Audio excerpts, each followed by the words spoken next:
au moins appena bo journaliste à internet na télévision ba yo kana raté bon logo la ba yo kana raté na mona ki basala ki réunion ba journaliste à télévision qui ça que non ba journaliste à internet ba ya té ceux qui ba y ava ba filmer faut ba tout na biso tout na bango bango baza banani on a déjà réunion na bango basala ki ba bomba ba sita ba ni tout ça bango siko c'est que ndenge ba tche division ça dire que bango ba ko tche division que ba journaliste à internet ba ya ko relater pour voir au moni est-ce que Kamo Lopez a ka membre famille na bango Kamo Lopez azaki mwana quartier na bango mwana commune na bango mboka mo bolingo ezate omoni lelo déjà bato ya télévision ki sasa ba yebi bango pete baza ba sans impact ba ba kenda na réunion ba sala réunion na yebi bango omona moninga mususu journaliste mususu kuna yo wana kuna na Grèce azoko sala kindumba azalaki abano boya akoma ko sala kindumba na ba mindele ba minere ya Grèce akomi ko sala ba désordre o soit déjà OK poto ba journaliste obino bozoloba azalaki a mwana kufi ole ovanda ko se concentrer na mwana na yo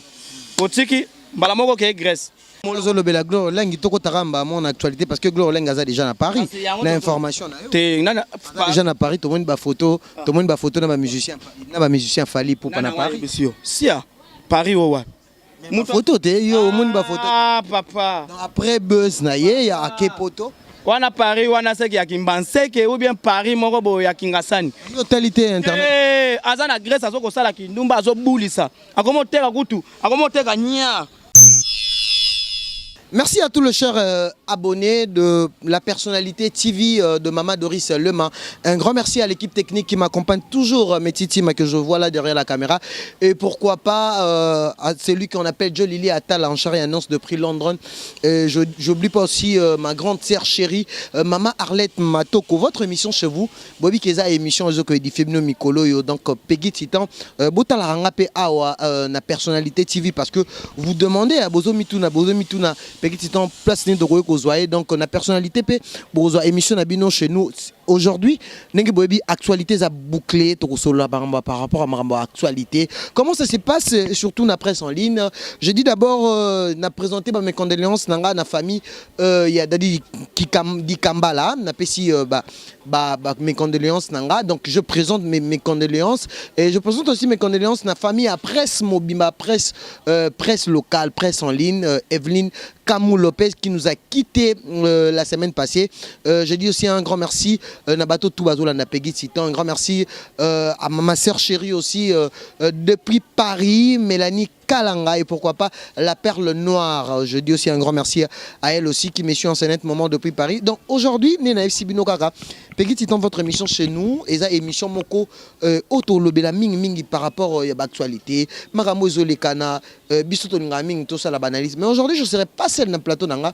Hier, Aza intervenant, Aza invité, Bogard de la presse, où il parle vraiment très bien parce que hier, vraiment, Peggy Titan, Adama standing, mon Peggy Titan, quand il s'agit de la vérité, lui aussi parle de la vérité. On va essayer un peu de débattre avec lui, de parler avec lui, de faire analyse Mogo Oeza intelligent. Naye Boebika Bogard, Mbanga na Mbanga. Donc, sans plus tarder, je vous signale le 18 avril, soirée Zasemoko, soirée à Babos, na staff London avec Mama Doris Lema, Boebika soirée à Babos, soirée Moko Oeza na Kati à Londres, wana. Et cette fois-ci, le 18 avril, et Kozala Lisusu, na Kati à Londres, Bana Londres, Nyonso, Badjo Lili Atala, Bave tout, Bave Nanga Firenze, Bana Nyonso à Londres, donc Tokutana le 18 avril, Kuna na soirée, il y a Babos. Déjà là, comme je vous ai annoncé déjà, na début à émission Nanga, je vais recevoir pour vous Bogard de la presse, l'homme de vérité totale, parce que lui, vraiment, quand il s'agit de la vérité, il parle ça profondément. Et je dis déjà bonjour de la presse. Bonjour Peggy Titan, bonjour Nabatutu Bazota Labiso sur notre chaîne La Personnalité TV. Bonjour. Là, tes chapeaux, on peut ça à moi, la personnalité. Quand on parle de la personnalité, il faut aussi te donner la personnalité. Oui, la TV. Bonjour Ming Ming na ba tout ba lingarabiso na ba très cher internaute ba abonné à La Personnalité TV. Na pesi bino ba mbota trop ba meilleur vœu ba bonne année ba bonne fête à Saint-Valentin. Bonjour Ming Ming na mère wa botanga maman Marie Ange Nzeba na mboka mupaya na mboka balobi mboka wana soko komi kuna ah ouais na mbujima parce que batumsu ba loi ke ne za mutambo na mikili mère na ngana États-Unis précisément ouais États-Unis Washington la mère biologique oh mais tato zo beta masolo za biologique non à part wana ba mère na biso bazali ba maman Claudine la Grâce baza tellement belé ba Chantal Bola maman Paradiso baza tellement ebelé ba Céléo baza tellement belé lelo vraiment to yepo to solo la makambo oyo to moni mosusu tozokokende na kobunga yango toye po tolobela yango na la personnalité TV. Avant de parler de l'actualité, on essaie un peu parce que qui message aujourd'hui, journaliste et internet au Sangana pour un programme matin à Kamon Lopez. Est-ce que vous avez vraiment que majorité il y a journalistes, il y a presse en ligne Barozalana Lelo pour Nabakuta Nabaso la Makamweville? Bien sûr, au moni ndeza boza matanga. Et bien bezara na ranking te quelque soit ba ranking na bino peut-être boyoka na entre bino ba journaliste ba buzz ba succès ba 1000 vues ba 10 000 vues ba 15 millions de vues bino boloba wana. En tout cas toza na posa na ngonte toza na posa te ke no bola ki biso ba bilamba ba ni tout ça toza na posa nde to se mettre na mesa moko toza vraiment ba vrai occasion à bien poto les lande qu'on a biso, c'est-à-dire tout ça là la uni par rapport à l'organisation pour tous les landais qu'on a biso. J'espère que la majorité peut pas causer la te tant mieux et ça problème te mutuna mutazo ça la vie na mais ayebaki ceux qui azana matanga te akokufa la paix et musu soko tal bien akufa lité mais yemoko mi kufa c'est-à-dire que akufi peut toyer pété pour na réunion baninga pe ozala kité donc pour na kolobaka ki non ndeza boye normalement ba tu faut bazal ba kozala te problème ezate parce que nga naza en tant que nazotala nga ne mutu ba chepo na kotala soko yé olobi biloba loba kozala écarté mais soki oyé to sala réunion normalement ndenge ba to sala réunion c'est normal OK non mais soki oyé te obi ke ngande boye ngande minene en tout cas yebaka ke non nga na bando prier pour yo pe okufela ou bien okufa pour to ya raté pour neza boto okuta lelo na ba 15h pas matika songo na terrasse na ye poto zo vraiment ba compromis malamu. Pour les lots déjà, la division est comme trop. Au moins, on a des journalistes à internet, à la télévision, ils ont raté. Bon, le gars, ils ont raté. Dans mon équipe, il y a une réunion. Les journalistes à la télévision, qui savent que non, les journalistes à internet, ils ont raté. Ceux qui ont filmé, il faut tout le tout le on a déjà une réunion, on a qui bomba, tout ça, tout ça. Banan baboy ke ba journaliste bazwa nini et ça ba journaliste à la télévision que no bisa ba internet to que no filmer na matanga Kamon Lopez te bon avant de filmer photo senga bango opportunité ou bien to senga bango pour bango ba autoriser par rapport à quoi bango baza banani mi be kwa na uchi wapi est-ce que l'état yebi bango est-ce que bon on a bino peut-être ba journaliste après ça li boza un peu mbutu boza organiser te bino boyo kana raté et puis ya on ba inka ba sala moi différence par rapport à quoi différence mutu akufi aza mutu ya batu mutu akufi Kamon Lopez aza pona batu bango siko c'est que ndenge ba tche division c'est à dire que bango ba ko tche division que ba journaliste internet ba ya ko relater pour voir au moni est-ce que Kamon Lopez aza ka membre ya famille na bango Kamon Lopez aza ki mwana quartier na bango mwana commune na bango po bango ba boya eza lycée Bosangani Kamon Lopez ba comédie ba kolela ye ba musicien ba kolela ye ba journaliste écrite ba journaliste caméraman pe bazali ba kolela ye donc mutu akufi aza mutu média mutu moko talega na télévision pour lo baké kinga na ayate okocha liste yo nan kutu ba journaliste okoboya batu bayate pourquoi on est à division on se comprend on est à division to za pour ça que non kimi kota to le lande kona na biso elongo loko bango basala ke réunion na bango basala na bango biso pe ya biso tozo sala na biso ya biso tant to sala pe to kocha flair en or o to kocha lande kona biso flair en or mboka mo bolingo ezate omoni lelo déjà bato ya télévision qui ça bayebi bango pete baza ba sans impact bawo bakenda na réunion basala réunion nani ayebi bango baka na bolingo te soko tali même ndeko na biso malade babwakela ki Kamon Lopez eza malade utaki na télévision qui ça eza bato internet te na internet oso mona nani babwakela malade azate mais bango na bango wana kutu ba mitutu kutu bando sola kutu na Kamon Lopez te bato ya télévision qui ça mais bango na bakoti na réunion wana neti nani ando sola na Kamon Lopez te parce que biso émission chez nous a émission ba Magali c'est bando solo te na Kamon Lopez ba Sincha bando solo te mais tant mutu akufi bango na bazwa ko lelisa maya miso est-ce que tant mutu azaki vivante tant Kamon Lopez azaki vivante ata de ndo pa ba sombela ata na fête bo invitation ya ndenge la fraternité baso basalela to la ka de non esprit société to zamboka moko photo za na bolingo mais bango bazo pekisa biso to ya na matanga te avant to ya to senga bango permission bango ba banani nani ayebi bango bolingo bango baza na ngote ndeko na biso soka akufi Kamon Lopez akufi pona malade ya bato ya télévision bacha ko sa bato internet malade ni mais baba kila kimbasu bato internet tangelanga ko banda otanga na ebandela internet ti na ndenge to ko na ba génération na biso nani basala bwa kele malade azate mais bango na bapotana kuna omona kuna bakagisi mungongo omoni kuna bango na bango nde bato babokela bato malade eza bato internet te biso to koya matanga ngai naza chargé ya discipline ya ko corriger ka bato na télévision ya presse en ligne oui na matanga c'est moi qui autorise et c'est moi qui vérifie. Soki peut-être yo sali mbeba nga na ko vérifier mbala mo bonaleki na télévision. Na tesi mo cliquer botala. Et puis nazo kama fort. Bato internet na biso baza bien. Mais bato télévision qui ça baza trop mawelisa, trop mimonisa, trop sutukela. Donc bango moko bazo sutukela, nini? Bazo mimonisa bango bazo sala wana. Bazo mimonisa baza wana. Mawelisa bango baza na ngwana, eza nini? Bato bayaka na idéologie wana, journaliste à internet soka voyager, au moins na photo na jamais. Au moins na photo na été peki tita oti poto. Est-ce que au kanga photo na avion na mona ki ngote. Mais bango soki ba ke poto il faut ba kangisa ba photo. Bo bunda nango, ngainde makambo, yo makambo pona avion apam. Do bango bazaka na mawelisa trop. Na mimonisa na sutukela makambo. Donc ils a propriété. Ba gagner bino ba ta presse en ligne. Ba gagner biso ne lokote puisque biso au moins na moment roko. Même pena soko tali pena Donald Trump a yebi internet a yebi te bakini. Bango bakoya na matanga na pona ko filmer matanga ka Mo Lopez. Mais elle est pour elle gati soir, elle est mususu kuto elle est gati. Na ba émission na bango basala ka ba chaque dimanche ba journal est-ce que ba lekisa ba matanga ngo. Mais biso to sali siko e kotilelo. Do biso to zaka TikTok na ba na poto. Soka information e ko imba ba na poto diaspora batali ya mbamo. En attendant, on a fréquence, on a RTNC, on a soki ni numérique. Elle a bâché mususu kutu tina kimbase ke la kisagate. O ba journaliste internet bango balobaka biso nde makambo. Mais bango balobaka biso bango nde makambo mais comment dirais-je ba chaîne mususu na bango esika basala et la kisagata na mon preneur hein. Pour ba boy internet. Biso to kozala na lelo tozo sala réunion, ba journaliste sur internet il faut bazala na po to ye bandeni ni akosala makambo po to le lande kona biso to kocha ye flair en or. Fleur en or, chacun doit contribuer. Mais maintenant, qui va organiser ces obsèques? Il y a journalistes, il y a presse en ligne, il y a journalistes local, il y a télévision, il y a Kinshasa. Il y a journalistes presse en ligne, il y a tout ça. Au local, il y a local. On a dit ça peut mutu parce que bango ba boy bino boko tana maramboana. Boya te biso ne to boya bango. Bango nde biso de photo boya bango puisque bango nde ba boya kelaki Kamo Lopez malade. Awutaki na ngona TV.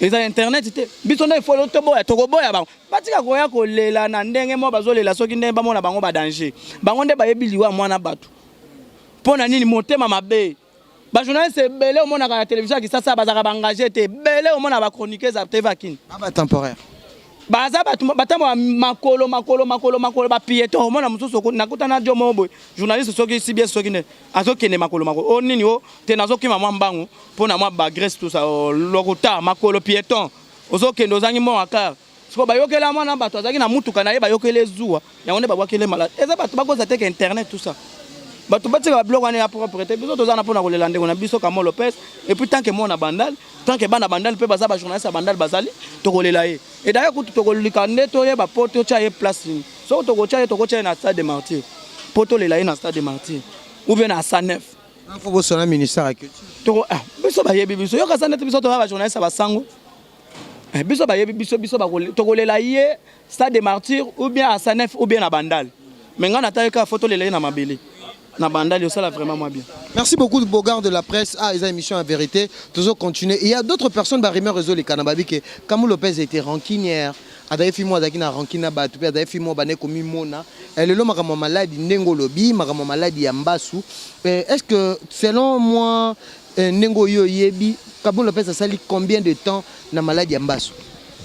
Bon, en tout cas, il y a Oumeli pena batande na ebite me na yoka ba soupçon ne Oumeli pena sala ko ça baté ba 6 mois ya ba malade Oumeli mais 6 mois c'est trop parce que avant la dernière émission Sagine Héritier Watanabe j'avais regardé c'est dans mois de novembre je crois mais azala ki ko sala ba émission mais voilà il y a problème te anet soki lokolo est-ce que monoko ko boya kolo donc pona kolobaka ke non e Oumeli mais par rapport à ba rancune wana en tout cas ngana tamwa na bango te ba basi na biso alelo pe fo batika nde maweli sana mimonisa makamna oto yebisa yo donc au moins moi mwasi moko boy wa journaliste internet mais olingi ko mimonisa on dirait soki ndenge nini olingi ko se faire voir devant baninga on dirait soki ndenge nini biloko wana ezoboma il faut toza na humilité il faut ko s'humilier na miso bato quelque chose na bamo pe ki yo kasane même ba internet biso tanto yango tozangi ba bloko akolia te tozangi ba bloko ba blamba la tata ezaka juste pour na kotalisa tolinga mona biso totalisa pe bana poto ba vraie information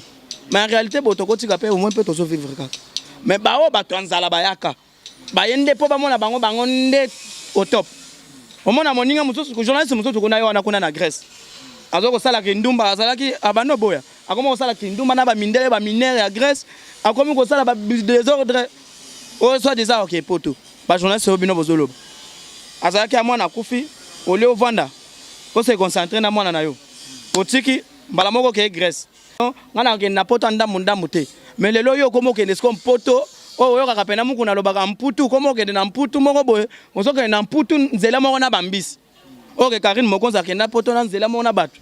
Na ba mindele mais yo zo ke na bambisi. C'est-à-dire mbisi na sa mai alinga ko ta poto yo likolo boatu olingo ko ta poto. C'est-à-dire que bozo ke ne mo zo lobela Gloire Lengi toko taramba mon actualité parce que Gloire Lengi aza déjà na Paris.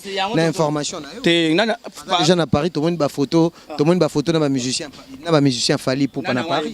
Sia Paris o wa. Mon photo te yo moni ba photo. Ah papa. Après buzz na ye ya ke poto. Wana Paris wana seki ya Kimbanseke ou bien Paris moko bo ya Kingasani. Totalité internet. Aza na Grèce azo ko sala kindumba azo bulisa. Akomo teka kutu, akomo teka nya. Tala dege mutu azo teka nya. Na ba minere a poto. Ya Grèce. Bako sa binote poto ngwa kendaki wapi? Akendo vana wapi na poto. Asisa nanu ko sisa nanu ba sisa ye nyar na ye wana kutu nanu na place aza wana asa kindumba ateka kananu ba nyampuli na wenza bichako chako. Oyebi? Yana ka tunzuzu ko. Oyebi ke Grâce à Zanet mon pon, Pakajum. Il y a déjà poto.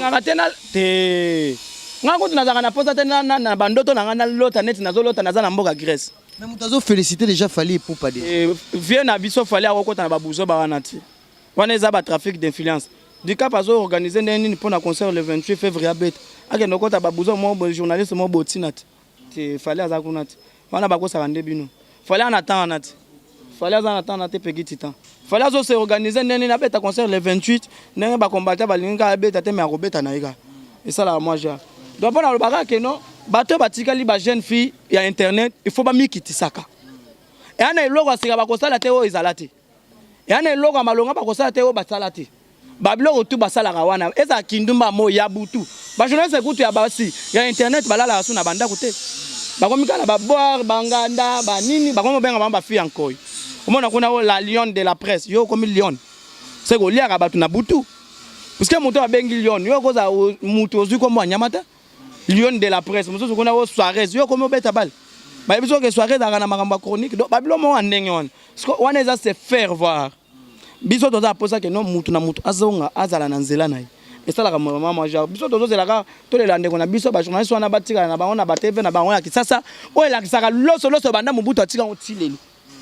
Et la kisaka loso siko ngana zoka mwande bazoba ba journaliste net ba biso toke na matin ko lela kamolo pesi te tant que bango banani nani angwabe kasi ba télévision ba journaliste à télévision akini ba boya ke toke no lela yete ndeni ebembeza na rankine te ebembeza pona mutu nyonso comédien musicien journaliste écrit cameraman journaliste ba ko zala na pona olela eza mama wa te ba mama malewa akoya pe aleli ba mama carte sco bino bozo bimisa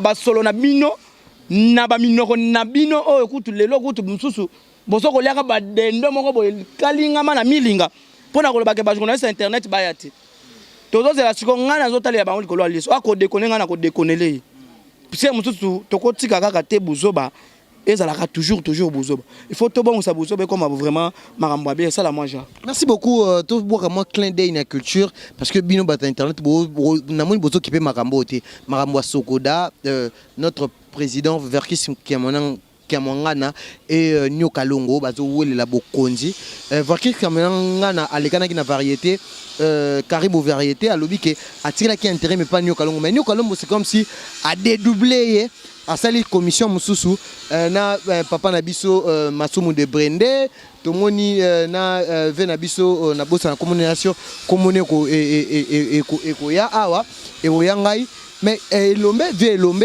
Et toi qui bino pe boza pe parce que vous s'intéressez à la culture. Tant bozo mona mbutu na marambo et les droits d'auteur. Le lozo mona dadi di kambala akufi pauvre accueilli akufi pauvre mais lelo bandi ko na biso sokoda mbongo ebimaka mais ti lelo bandi ko na biso baza ba rériété ba futa marambo ngote même ba comédien même banani bafuta marati siko tanto moni mbutu ekoti makamba mbongo lelo pe bazakaka ba locataire mais Verkis Kamongana alobi ke esi azu lupangu pona sokoda jamais bakosuka ba locataire eza loko accord et cinéma depuis 1986 et pas fait président Mobutu oyo na souhaité na lobi mes condoléances et na souhaité donc bisika azali nzamba mona parce que yé mutu a pesa mitindo wana ya sokoda lelo tango zo mona sokoda ezo simbate deux bateaux bazo welela bino petant que ba communicateur bozarana pe pona kosunga culture okolobani en tout cas ngana kolobaka ke no balongola nanu ba papa mikolo na ba papa moko basi ba lemba na bango balongola Verkis batika nyoka balongola nyoka longo balongola pe Verkis Kamongana puisque basi ba lemba batata mukombo ya Mobutu kutu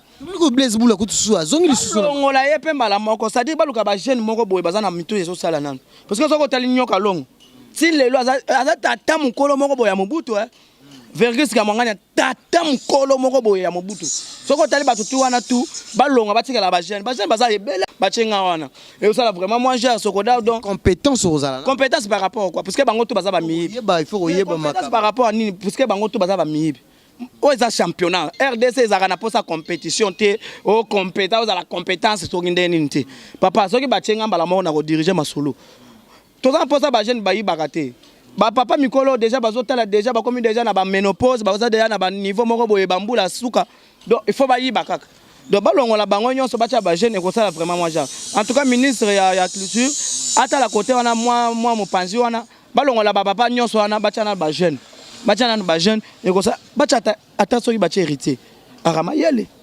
ako diriger pe soki bacha bande ko na biso ba Fabregas ba Ferré ba Fally Ipupa ba toza belé ka pourquoi toujours bango te wana pena yango te balongola bango bacha ba jeune boulot ko tambola kitoko.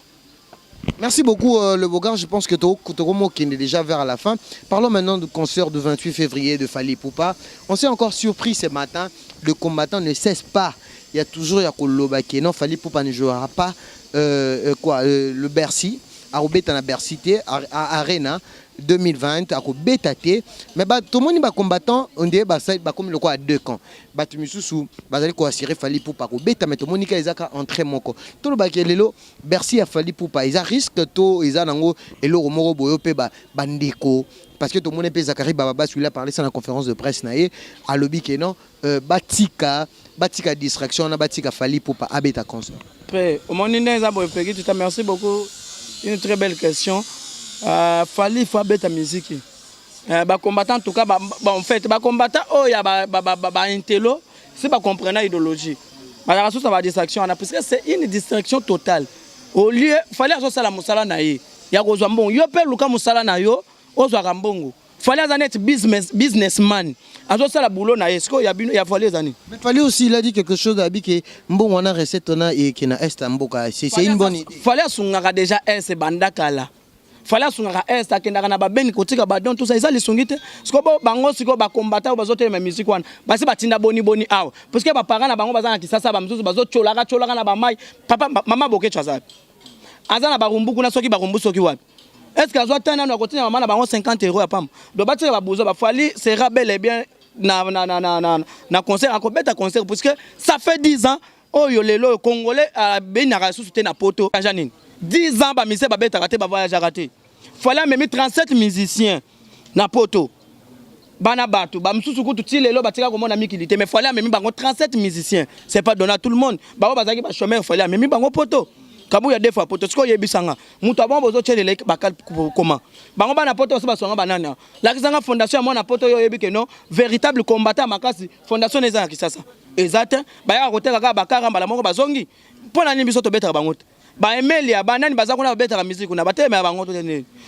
Maître Gims abetaka musique kuna uto beta Olympique uto beta Zénith ba combattant bazana parce que c'est un véritable congolais ti le bazana passeport congolaise o atambolela nango pourquoi bana poto batelemela raiti Maître Gims abeta ba conseil pourquoi batelemela raiti Youssoufa moi na biso avien na biso tabulay aza congolais abetaka musique kuna mais il faut batelemela raiti pourquoi batika bango eza complexe mususu baye bateke poto pesa ya bango te ana mutu moko te o babotele kuna tusoko tale batu wana tout ebele bakenda na ba poto na ba 30 ans ba 40 ans ba 50 ans mais bazo mbenga bana poto OK babotama awa na kisasa bakay poto bakay ko ya kokende ba tata ya poto bazo mibanga bana poto. Ce sont des tata ya poto. Baba na poto, ba véritablement na poto baza bato ba boti ye na poto. Sur ba oh ba boti ba na poto baza na ba bêtise wana. Au moins na bato ba kenda poto ba 40 ans 50 ans bazo te ma musique. Bazo mbenga biso ba na poto biso ba mikilisi yo mi na poto yo. Oza tata ya poto eloko ezo sala eza motema mabe. Pour mon jeune leader, il fallait pour pas me ministère pour ta bête musique, yo monter ma mabé. Et belé so taliba combattre belé bazara ba gigolo et ba sala raté. Musa na bango zaka ko lataka ba bilamba minene ba kotaka na ba bar, ba kotaka na banganda, ba kotaka na ba magasin, ba yibaka ba biscuit ba tchaka on a pensé boy. Ba sala raté poto jaquette munene o pour na malil. So ka kotika na magasin boy, ayi 3 4 biscuits a na sac. Musala na bango ba sala raté. Batika fallait bête musique, ça fait 10 ans congolais oh yo kutu lelo yo. Abina ka lisusu te. Koyoka musique abana maternelle badaju banani et bon musique na biso moko rumba ndombo le beta ka susute donc on pense que non musique beta na poto comme d'hab et puis ba musique ba voyage comme d'hab parce que mboka wana eza mboka batu eza ba congolais te ba un jour ba ko bengana ka bango na mboka wana eza mboka na biso eza biso Congo o mboka wana tokenda koluka bateka ba distraction fallait obeta concert bana poto ba ko boya biso pe to ko pesa pe mitindi na kisasa. Merci beaucoup, Bogard de la Presse. Une question de curiosité. Ce qui balbi le Bogard de la Presse attend à combo ya fille le plus impoli à 2019 ou à léser bateau à Zokisi Batmité. Tu peux citer qui? Na journaliste ou bien comment? Journaliste, chroniqueuse à base. Wa Zokisi Mité ma bateau ezaka Gloria puisque a koufeli mutu. Tala omoni mutu mwana na alliance la peut-être maman Denise à lobby. Maman Olive Lemba lobby ou bien Fachi à lobby ou bien Fayou Loupé à lobby. Donc à ce qui s'est mité ma bateau. On s'est retrouvé à Paris. Salut. À Paris, Gloire à Paris, à grec, à zot sala kindumba, c'est papa. À sala kindumba, à zo boulisa, à zo teka soginya, soginde, à kuna à zo teka na wenza bichako chako. Ngango tunatiki téléphone angeza kuna na à zo teka na wenza bichako chako. À Paris. Mais pas confirmer que va monter les musiciens. Wana biso toza awa na ebiti lobby dimanche akenda osokola et pas masana nga moko bo Emilia Swan. Akenda osokola kuna nga na ebisa ke kake. C'est la vie. Nana audio na ye. Po téléphone na ebiti soki za. Échange te ayeba te ke ngai muto ana ndeko na nga nana audio na.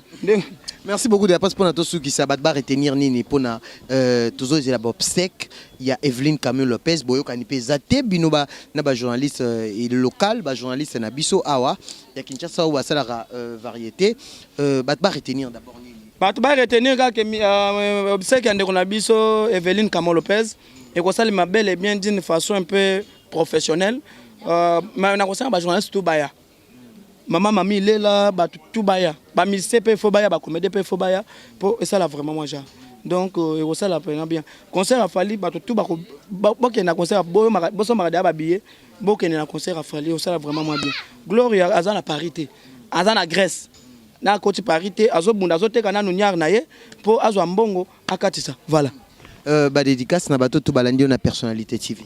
Voilà, merci beaucoup. Ba dédicace ming na Chantal Bola Maman Paradis, Balobiende Makambo, Karine Mokonze la baronne, puis Tandre Sidi Binga la sirène, et puis na pesa Bambota Tro na Pito local la référence de Kampala, choisi Matata Bambota Tro, Maman Claudine la grâce, et puis na Bosanité Nathalie Kina, Balobi Nathalie Kina, Motema ya papa Balobi Jacob Bambota Tro, et puis Yoyo Mafolo Champagne Asuka, Motema papa Nabiso Ndekonanga. Répétons mignon, Bambota Tro en France et puis le King, une grande équipe en Banga na Monibino déjà, Baza tellement ébélé et puis na Matika son Bambota Tro. Merci beaucoup, c'était là Bogard de la Presse. Quant à moi, je tiens à vous signaler, le 18 avril, tenez-vous bien parce qu'il y a une soirée qui va être dans la ville de Londres, soirée de boss. Nyonso au Bolingara, moi stratégie quoi. Donc Doris Lema, la maman sociale, a bien exhibé toute la soirée à boss le 18 avril. Tokutana à Londres, bien sûr que Batouebi déjà adresse.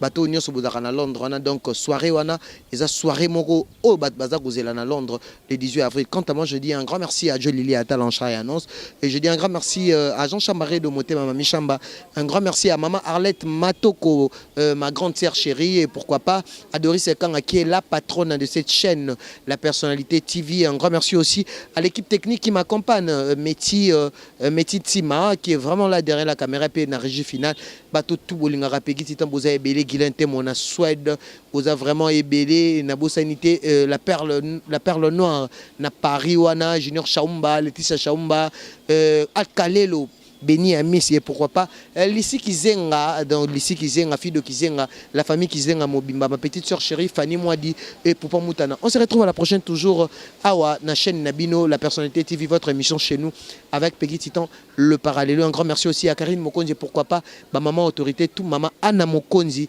et pourquoi pas maman Mireille, la conseillère de maire Fashion de Nantes. On se retrouve à la prochaine, bye.